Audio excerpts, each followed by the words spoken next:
Welcome to the Living Wholehearted podcast, where we're helping leaders live with integrity. Whether you're a mom or a CEO, you're a leader, and how you lead matters. Welcome back. I'm Tara Matson, and I have an amazing guest today. She's a friend and a colleague at Living Wholehearted, and she is our resident sex therapist, Melinda Arnold. Let me just tell you that we're going to dive into the deep end of the pool, and we're going to talk all things sexuality, everything from how it impacts us from the spectrum of abuse to healthy sexuality, and even talking about how to help our children in this journey. So if this is a topic that might trigger you, it might bring up some of your own story, just know that you can pause it at any point, maybe take a breather, but it is going to be profound. And I hope that you will hang in there because Melinda is one of a kind. She's passionate about this topic and has so much to offer. Melinda, tell us a little bit about you, maybe a little bit about your expertise and why sex. Why did you decide to dive into this topic? And then also, we just want to know a little bit about you as a person. Yeah, well, a quick introduction to me beyond the office is I'm a mom of two little toddler, well, I guess one of them's not a toddler anymore, but two young boys. Yeah, one's almost 3, the other's 4. And so our house is busy, it feels like, and married to Nathan. We're pretty happy together. Yeah, I like being a mom, but I also really love being a therapist. I really feel like that God has put a calling on my life to wear both of those hats, for sure. So sex therapy, I think my initial interest in that topic was back in grad school, wanting to work with survivors of sexual abuse and kind of moving those people, myself included. I noticed that there was this attitude that, okay, maybe we can overcome our trauma or be healed from that, but I don't think I will ever want or experience healthy sexuality. And so my desire then was to maybe just continue the journey with survivors and say, like we can go from your trauma all the way to a sense of enjoyment and empowerment within your own sexual experience. And then as I got into the field, I realized that even if you haven't had a history of abuse or some sort of sexual trauma, like there's something influencing our sexuality, and often it's a mixed bag. I've just worked with a lot of Christians in particular who have come out of their families or different systems with some kind of broken attitudes about sexuality that have really harmed them and harmed their relationships. So it's been exciting. I feel like as though God has purposed me to walk alongside these people and these couples and these individuals to kind of clarify and heal their own sense of sexuality and really experience the fullness that He intended for us. Yeah, even using God and sex in the same sentence, Melinda, can be so triggering and confusing for us, but He did design it. And I hear that in the way you're articulating it is, and there's a sense of hopelessness sometimes, especially when you've had any sort of sexual trauma in your story. But even when you haven't, you're saying that there's so many confusing messages we get in our families of origin, our cultures, in our churches that confuse us. And so putting those two together can even be confusing for people. But the truth is it was purposeful and it can be wonderful. And so I'm excited to hear more about what you hear in your office. What do you think is one of the main concerns that clients come in with when they're like, hey, you're a sex therapist, can you help me? What are you hearing? With couples, I think the biggest and most common issue is desire differences. One spouse may have a higher desire level. They would like sex more frequently or a certain type of way, and the other not as much. So they come in with these attitudes that one of them or both of them is broken or wrong, and that is definitely a really common issue. And you can understand that it is frustrating because the sexual relationship, that part of our relationship, is so vulnerable and so intimate that when we tend to create narratives around why does he or she pester me so much for sex? I'm just an object. We jump to these conclusions because it's personal, because it's so tied to who we are. And also it triggers kind of maybe some underlying wounds. The other side of that is, why doesn't he or she want me more? Yeah. So it becomes a kind of a divide in the relationship. So that's it feels like maybe that's not a big deal, but when you're experiencing that, it can be really divisive and really discouraging. So that's a real common one. I think the other ones that I see are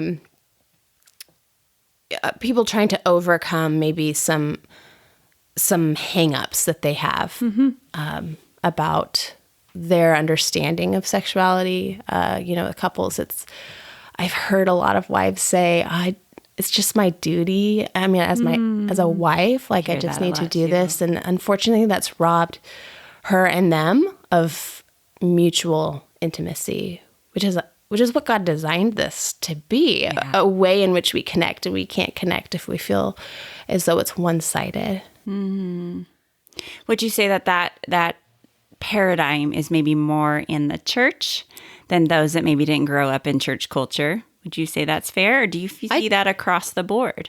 I think I would see that across the board, but I would say it's more prevalent in more conservative communities. Yeah. Not just the church, or not just even the Christian church, but I've seen, Mormon couples that struggle with that. Definitely more of the more conservative part of our community. Yeah, that is a part of what we were taught, less about maybe the design or the purpose. Right. But I hear that too, Melinda, and it breaks my heart, because when we understand the neuroscience of sexuality, the practices that we have will reinforce those neural pathways, and it's all connected. So if we're practicing and having that thought pattern of, this is my duty, we're connecting it with like doing dishes. There's a lot of pain associated, and then the body starts responding that way. So there's so much that we don't understand about our sexuality, that I love that you're helping people untangle and maybe slow it down so that they can understand more.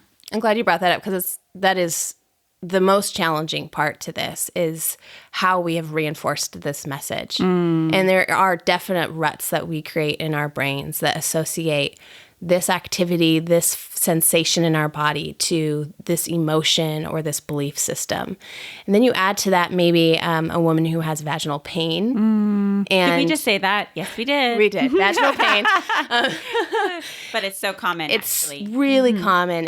I'm sad I didn't mention that just at the get-go, that's a really common issue as well, that I work a lot with pelvic floor physical therapists to tag team helping women kind of overcome that pain. But a big part of that is overcoming this association of fear and sex, because now sex has become a source of pain. Yes. And so your body almost automatically reacts by tightening, by protecting itself, which then just kind of makes it worse. If your muscles are tightened, then you're not open and to receiving, and also your body is associating any kind of touch to unpleasant touch. Yes.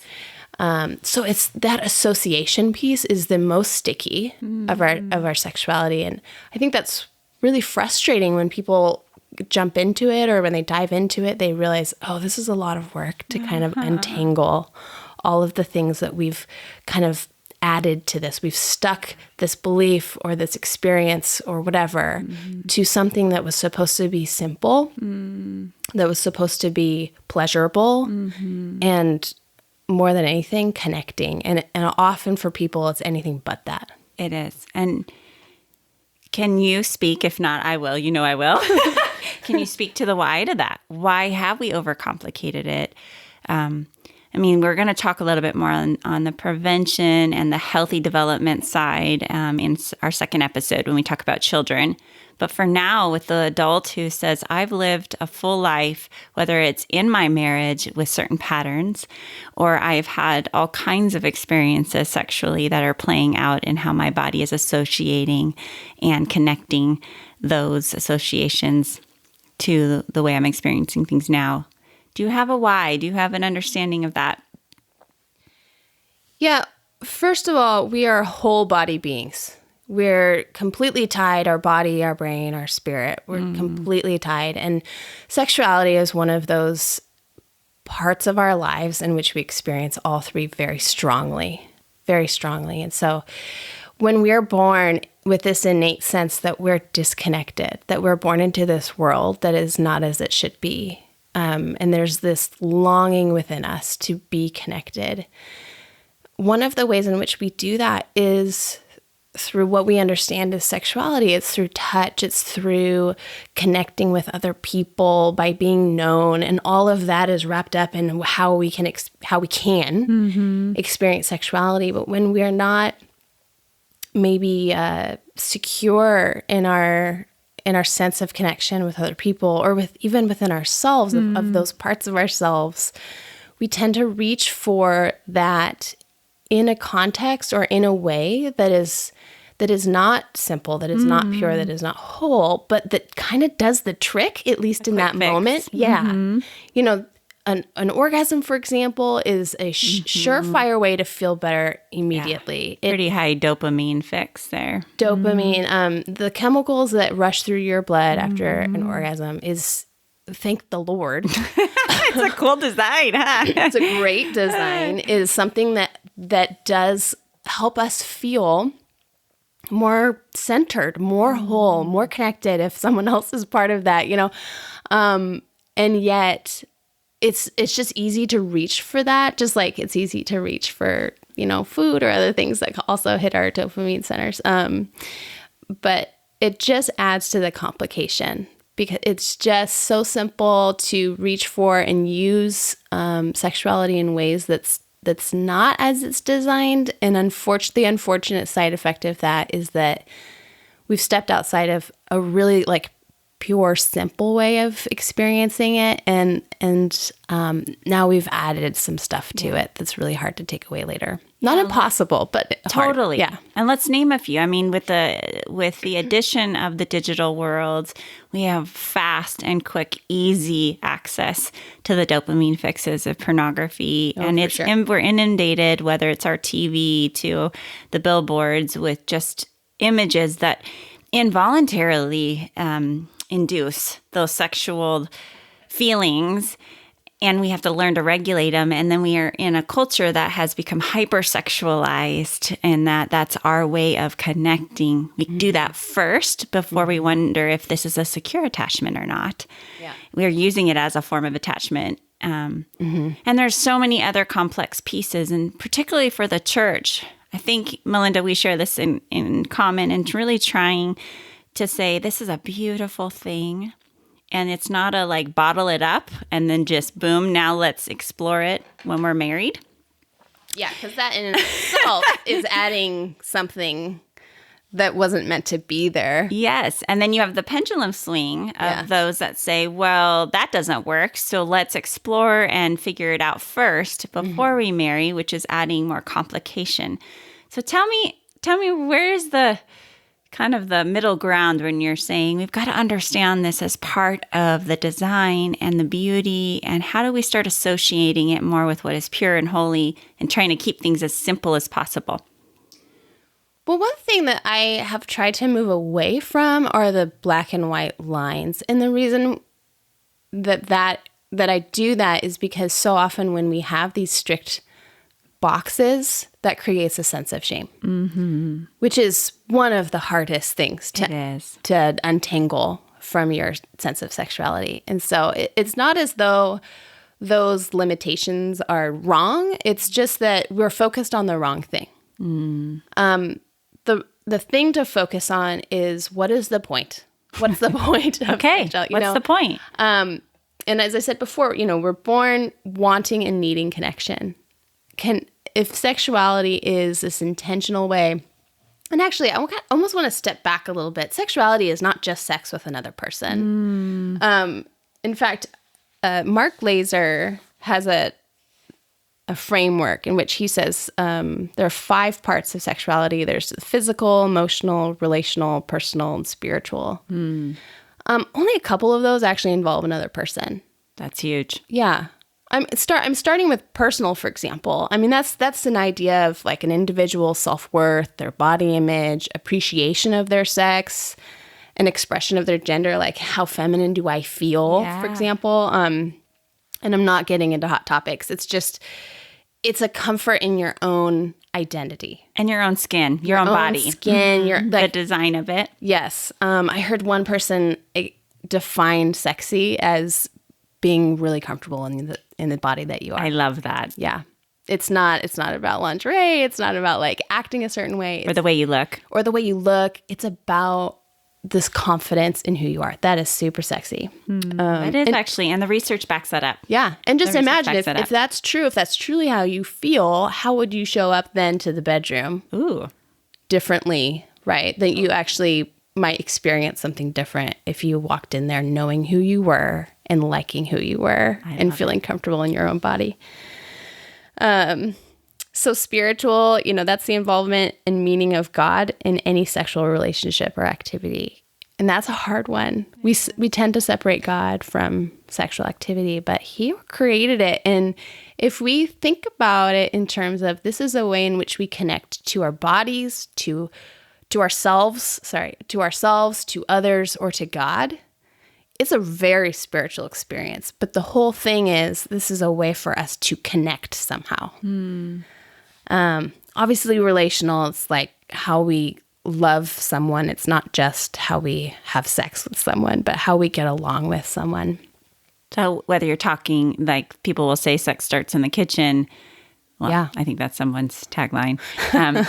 But how you're treating each other outside of that actual sexual experience, sexual intercourse experience. Is that what you're saying? Yeah. All around the relationship that's impacting. All around. Yeah. And I would like to add, it's not just around that one relationship.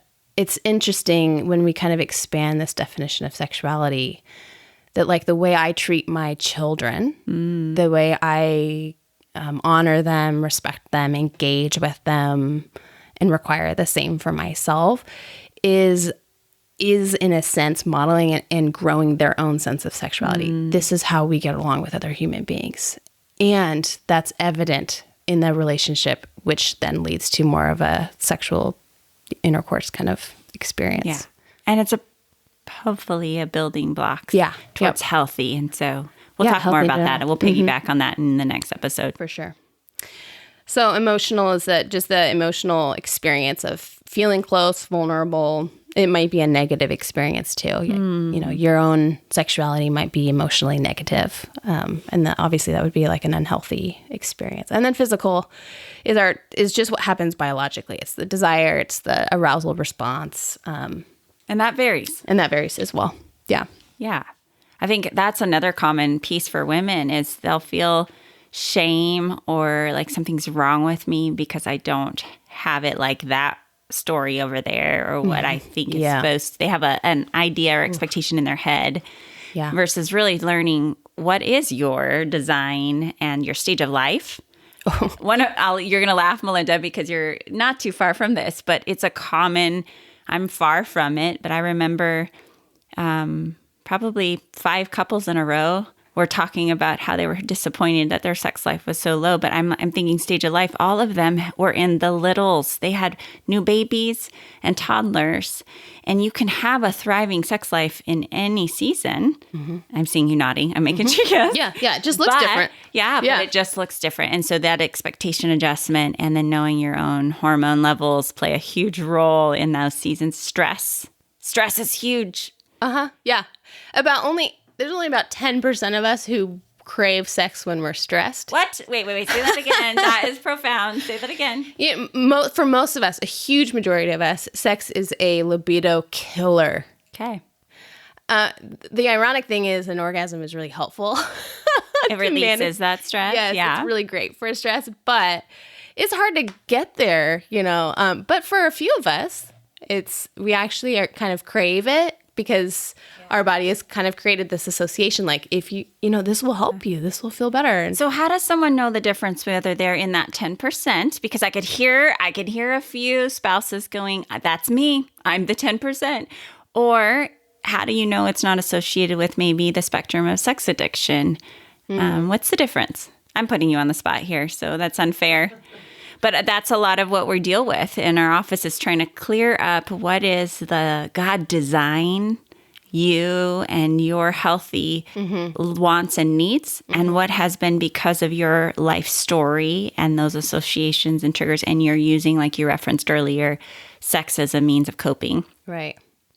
Oh, I don't even know where to start with that question. Okay, Sarah. maybe that's too complex for a podcast. We are diving in jumping in the deep end. Sorry about that.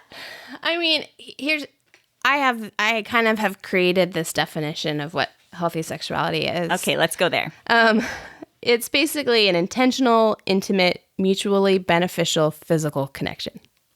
Okay, say it one more time. Yeah. Intentional, intimate, mutually beneficial physical connection.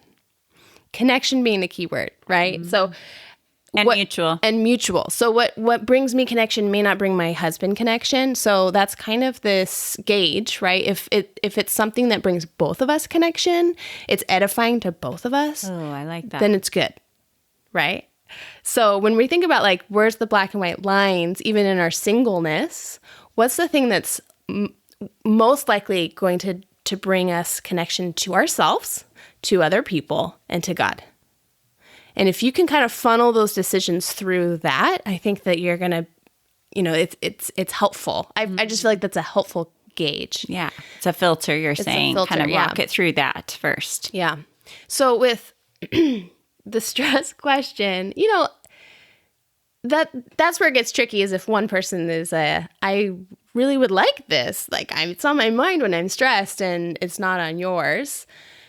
That creates a sense of disconnection because typically couples will experience stress at the same time. Yeah. So you can imagine that if one person is asking for it and the other is like, no way, huge breaks happening right here, that it can be a source of conflict. But it's not innately bad to want to use something that's also physical, that's also biological, to help reduce some stress. I mean, that's why we go on jogs maybe at the end of the day, or that we do yoga. Like those are great ways to incorporate our bodies to help regulate ourselves. I think where it gets out of whack is when we feel like it's a compulsion, when it feels like it's controlling us rather than we are controlling it. Like it's a useful tool at my disposal, at my will, in which I can also use it and filter it through the lens of it builds connection somehow.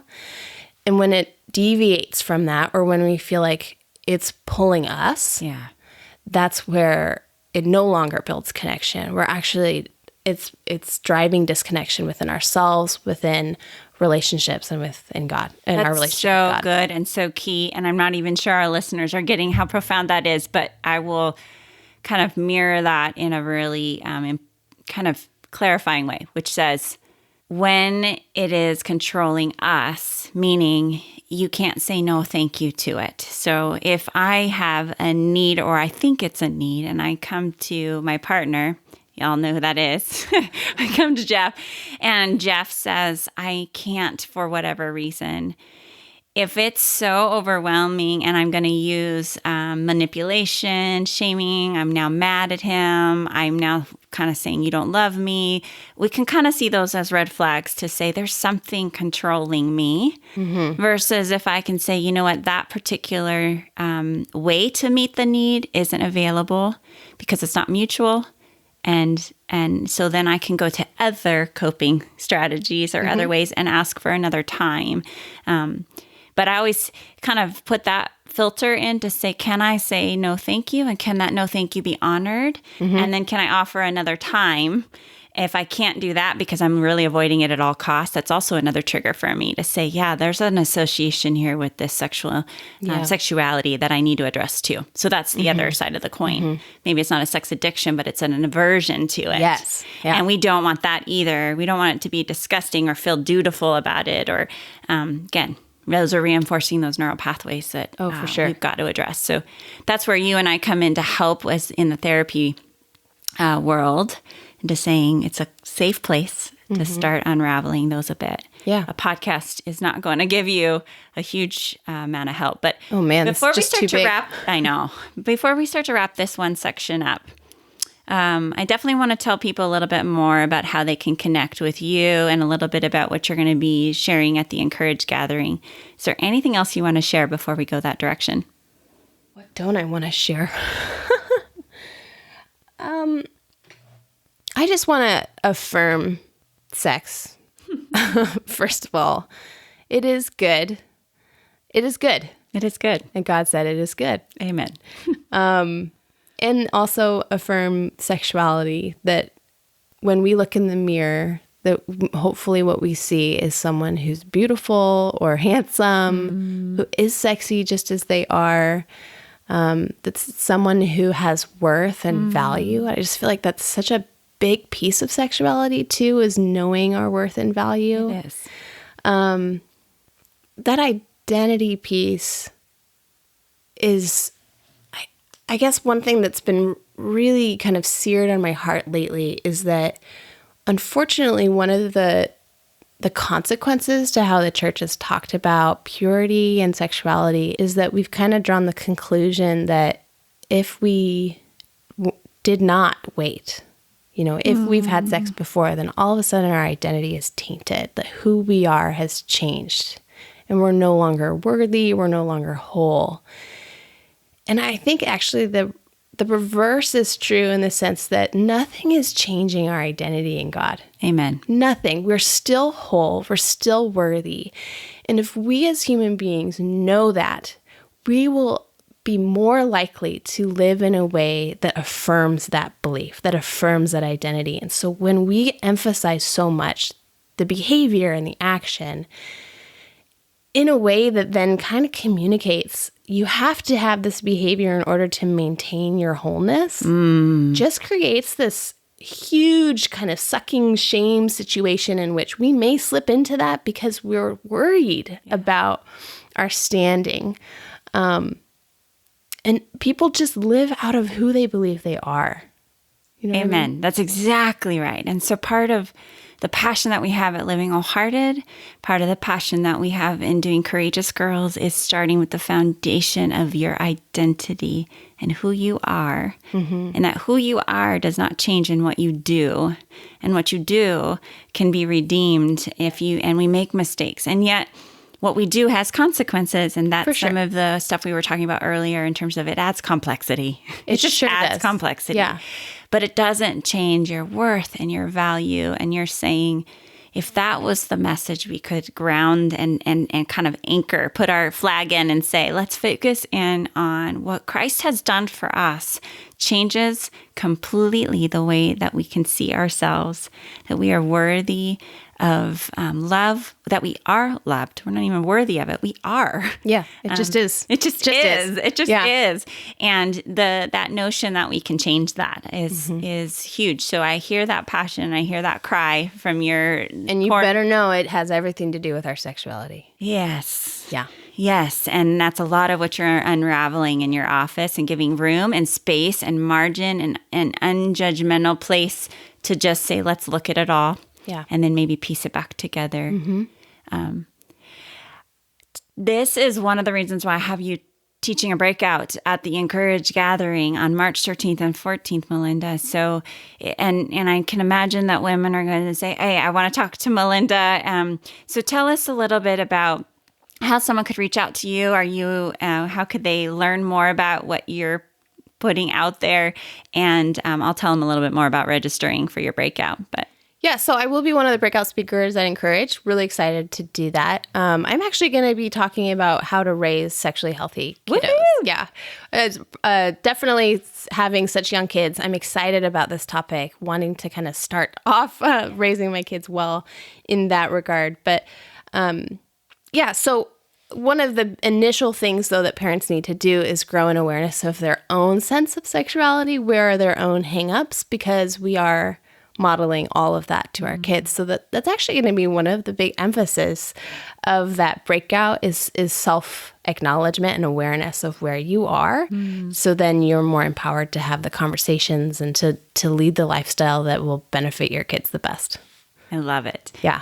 Okay, so you can learn more about Melinda on our website at thelivingwholehearted.com. You can also send this podcast to all the people that you know. I think there is so much that we are not talking about in the church particularly, but really about sexuality in general in our culture. And so I hope that this was just a teaser. There's so much more. So we're going to take a pause and we'll pick this up in episode 2, particularly around how to help our children, how to maybe change a legacy of what we've been handed, our own stories. And until then, I really hope that you are hearing the message that your identity is not in what you've done or what's been done to you, that you're worth it, you're valuable, and that that the messages of shame are not who you are. Yeah. And your sexuality is an enormous part of the journey of who you are. It's all tied together. It's not separate. I always say this. I'll end with this. I always talk about it as if we were to just chop off your arm and your leg. To live without your sexuality or to act as if it's not an important part of you is like trying to function without. And you can. You sure can. You can do it, but it just you can't ignore it. There's this reality that it was meant for a purpose, and it will help you if you're willing to do that hard work you're talking about, Melinda. Yeah, it is hard work. Okay. Well, thank you so much, and I'm excited to have our next dialogue. And until then, check out theencouragegathering.com, and registration is open, so sign up for Melinda's breakout. It's going to fill. She's one of the more popular breakouts, so check it out. Thank you for joining us in being a leader committed to shrinking the integrity gap between the values we espouse and the values we actually live out in practice.